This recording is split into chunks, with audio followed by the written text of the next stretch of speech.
आखिर कैसे दुनिया का सबसे टॉप क्लास होटल बंद करवा दिया एक फटीचर से दिखने वाले इंसान ने? जिस फटीचर घर जमाई से अपनी जूतियों पर नाक रगड़वाई एक सास ने, कैसे उसी घर जमाई ने बचाया उनका अरबों का डूबता हुआ बिजनेस एक कॉल में? जिस सड़क छाप पति का चेहरा भी देखना पसंद नहीं करती थी उसकी बीवी, कैसे उसने गिफ्ट किया दुनिया का इकलौता डायमंड लैपटॉप अपनी बीवी को? जो फटीचर घर जमाई चाय तक उधारी के पैसों पर पीता था, क्यों उसका बैंक अकाउंट देख छूट गए सबके पसीने? अरे फटीचर, ये 7 स्टार होटल है, कोई ढाबा नहीं कि मुंह उठाकर चले आए। अंदर कहाँ चला जा रहा है? भाई साहब मेरा यकीन कीजिए, अंदर मेरी मीटिंग है आधे घंटे में। तेरे कपड़े फटे हुए, चप्पल में छेद हो रखा है और तू कह रहा है कि आधे घंटे में तेरी मीटिंग है यहाँ। अरे कभी सपने में भी देखा है ऐसा आलीशान होटल? झूठ बोले जा रहा है। चल भाग यहाँ से। मेरे यकीन करो, मेरा अंदर जाना बहुत जरूरी है। मेरी रूम की भी मेरे मैनेजर के पास है अंदर। अबे चल जाए यहाँ से, वरना मार मार के मोर बना दूंगा, समझा? शिवम 7 स्टार होटल के अंदर घुसने के लिए एड़ी तक का जोर लगा चुका था, मगर उसके हुलिये को देखकर वहां मौजूद सिक्योरिटी गार्ड ने उसे अंदर घुसने नहीं दिया।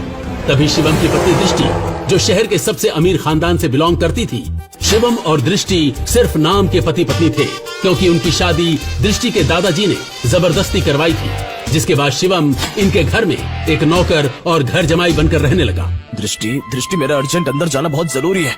मेरा रूम भी बुक है, बस तुम मेरी एंट्री करवा दो इन्हें बोलकर, क्योंकि ये मुझे अंदर नहीं जाने दे रहे। शिवम दृष्टि से गिड़गिड़ाते हुए रिक्वेस्ट करने लगा, मानो जैसे उसे बहुत बड़ी इमरजेंसी हो और उस होटल में जाना उसके लिए वाकई बहुत जरूरी हो। पर शिवम, जो एक छोले कुलचे बेचने वाला मामूली सा लड़का है, अनाथ है, उसका इस होटल में क्या काम? तभी दृष्टि के साथ आया उसका बिजनेस पार्टनर अंगद दृष्टि से कहता है, दृष्टि, ये कौन गरीब बदतमीज आदमी है? अरे इसे 50 रुपए दो और भगाओ यहाँ से। मिस्टर, तमीज से, मैं कोई 11 आदमी नहीं बल्कि दृष्टि का हस्बैंड हूँ। शिवम की ये बात सुनकर दृष्टि के साथ खड़े अंगद के होश उड़ गए। उसे क्या, बल्कि पूरे शहर को जरा भी अंदाजा नहीं था कि दृष्टि शादीशुदा है। तभी अंगद ने दृष्टि को देखा और पूछा, ये क्या कह रहा है दृष्टि? ये तुम्हारा पति है? अंगद का ये सवाल सुनते ही दृष्टि कुछ सेकंड के लिए ब्लैंक हो गई, लेकिन फिर उसने बड़ी हिम्मत करके कहा, क्या अंगद, तुम्हें सच में लगता है ये गरीब भिखारी मेरा हस्बैंड होगा? ये तो कोई चंदा मांगने वाला सड़क छाप आदमी है, मेरा पति नहीं। इतना सुनते ही शिवम को जोर का धक्का लगा, उसका दिल पिघल गया था। वो कुछ कहने ही वाला था कि अंगद बड़ी बदतमीजी के साथ शिवम पर चिल्ला दिया, इससे पहले कि मैं तुझे मार मार कर यहाँ से भगाऊं, अपने आप यहाँ से चला जा, समझा? शिवम अपनी किस्मत पर अंदर ही अंदर रोने लगा। वो वहाँ से निकलने ही वाला था कि तभी अचानक कार होटल के बाहर आकर रुकती है, जिसमें से शहर के बड़े बिजनेसमैन नितिन रायजादा निकलते हैं और उनकी नजर सीधे शिवम पर पड़ती है और वो शिवम को देखते ही उसकी ओर दौड़े चले जाते हैं। मिस्टर शिवम, आप? सर, आपने मुझे पहचाना नहीं?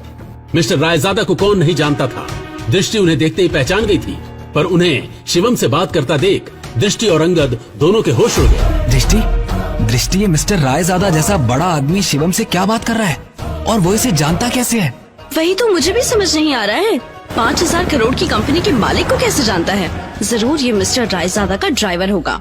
काफी देर बात करने के बाद शिवम मिस्टर रायजादा से कुछ इशारे में कहता है और मिस्टर रायजादा तुरंत किसी को कॉल लगाते हैं और शिवम की उस 7 स्टार होटल में एंट्री करवा देते हैं। वो देखो, इस भिखमंगे ने मिस्टर रायजादा से भीख मांगकर होटल में एंट्री ले ली है। पता नहीं अंदर जाकर क्या करेगा।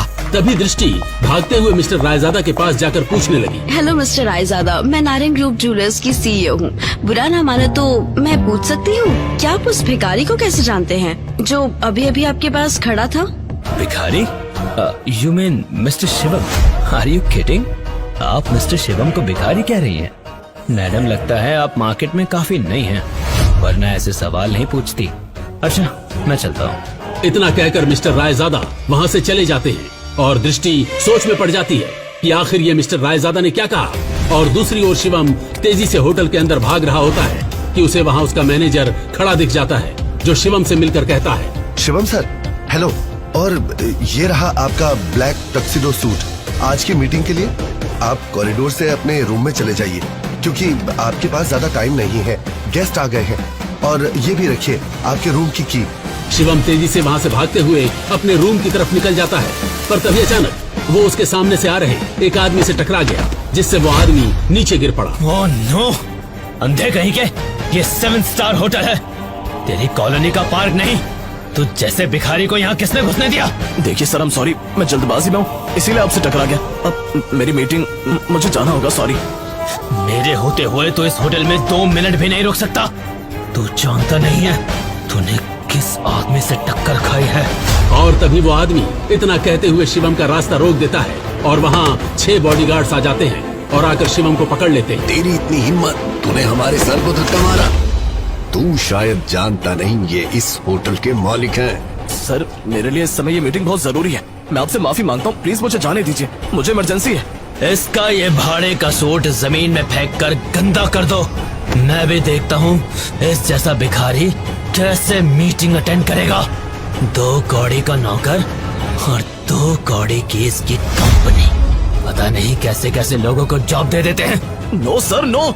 शिवम की आंखों के सामने वो बॉडीगार्ड शिवम का सूट जमीन पर फेंक कर गंदा कर देता है और शिवम उनसे बस रिक्वेस्ट ही करता रह जाता है। जब वो शिवम का सूट जमीन पर फेंक देता है तब शिवम गुस्से में उठता है और उस बॉडीगार्ड को जमीन पर गिरा देता है। शिवम फिर गुस्से में चिल्लाते हुए कहता है, हाउ डेयर यू, तू होता कौन है मेरा सूट गंदा करने वाला? एक 7 स्टार होटल का मालिक होने से अपने आप को बहुत बड़ा आदमी समझने लगा है क्या?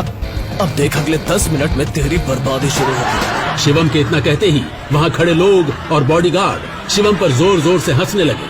तभी उस होटल के मालिक ने शिवम की बेइज्जती करते हुए कहा, तुझ में अकड़ बहुत है, मैं यहीं खड़ा हूँ, चल दिखा क्या कर सकता है तू।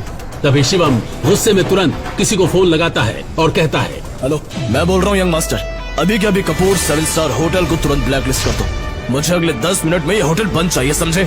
शिवम का फोन डिस्कनेक्ट होने के बाद कपूर 7 स्टार होटल के मालिक को और हंसी आ जाती है। पर तभी अचानक होटल में लगी टीवी स्क्रीन पर न्यूज में बड़ी बड़ी हेडलाइंस में कपूर 7 स्टार होटल की न्यूज आने लगी। इस वक्त की सबसे बड़ी खबर, बताया जा रहा है कि दिल्ली के कपूर 7 स्टार होटल को गवर्नमेंट की ओर से अभी अभी बैन कर दिया गया है।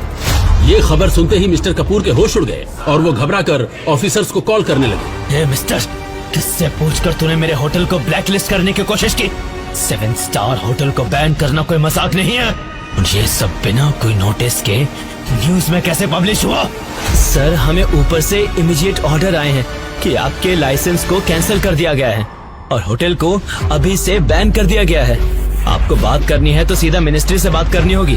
मिस्टर कपूर को कुछ समझ नहीं आ रहा था, पर तभी उन्होंने शिवम को देखा और उसने कहा, मैंने कहा था ना 10 मिनट के अंदर अंदर तुझे सड़क पर ला दूंगा, तेरा होटल बंद करवा दूंगा। लेकिन तू जैसा मामूली आदमी ऐसा कैसे कर सकता है? मैं इतना करोड़पति आदमी हूँ, इतनी पावर है मेरे पास। मेरे होटल को बैन करने के लिए खुद पीएम के ऑर्डर चाहिए होते हैं, पर तूने एक कॉल में मेरा होटल बैन करवा दिया। कैसे कैसे? अभी तो बस तेरा होटल बैन हुआ है, पर तूने जो फ्रॉड करके इंडिया में स्विस बैंक में जो पैसा जमा किया है उसके लिए तुझे जेल भी करवाता हूँ। पर मुझे अभी इमरजेंसी है, इसीलिए इतने में छोड़ रहा हूँ, वरना आज हाथ में कटोरा दिलाकर भीख मंगवाता तुझसे। ये सुन वहाँ पर मौजूद सभी लोगों के चेहरे पर 12 बज गए थे। ये आखिर एक मामूली आदमी ने एक कॉल से देश के सबसे बड़े होटल को कैसे हमेशा के लिए बंद कर दिया। तभी शिवम का मैनेजर, जिसने उसे ब्लैक सूट और रूम की की दी थी, वो भागा भागा शिवम की तरफ आया और कहने लगा, सर, आपका वहाँ पहुँचना बहुत जरूरी है। वो लोग वहाँ आ गए हैं, आइए हमें अभी चलना होगा। सर, यानी ये कोई मामूली आदमी नहीं बल्कि बहुत रईस और पावरफुल आदमी है। सुनो, तुम्हारा नाम क्या है? शिवम वहाँ से निकलने ही वाला होता है, पर मिस्टर कपूर की बात सुनकर वो रुक गया और उसने घूरकर मिस्टर कपूर को अपना नाम बताया। और ये नाम सुनते ही वहाँ पर खड़े सभी लोगों के माथे पर पसीना आ जाता है और मिस्टर कपूर तो शिवम के पैरों पर गिर जाता है। सर, आप मुझे माफ कर दीजिए सर, मुझे माफ कर दीजिए। मुझे जरा भी पता होता तो मैं आपके लिए खुद होटल रिजर्व करवा देता। सर प्लीज मुझे माफ कर दीजिए, आइंदा ऐसी गलती नहीं होगी। डोंट वरी, जब होटल ही नहीं रहेगा तो गलती भी नहीं होगी। हटो अब। शिवम इतना कहकर अपने रूम की तरफ भागा और जाकर उसमें बैठ गया, पर तभी उसके पास यूएस से कॉल आई। शिवम सर, अब आपको उन लोगों से मिलने की कोई जरूरत नहीं है, हमें डोनर मिल गया है। बड़े साहब अब खतरे से बाहर हैं और हम उन्हें लेकर कल इंडिया ही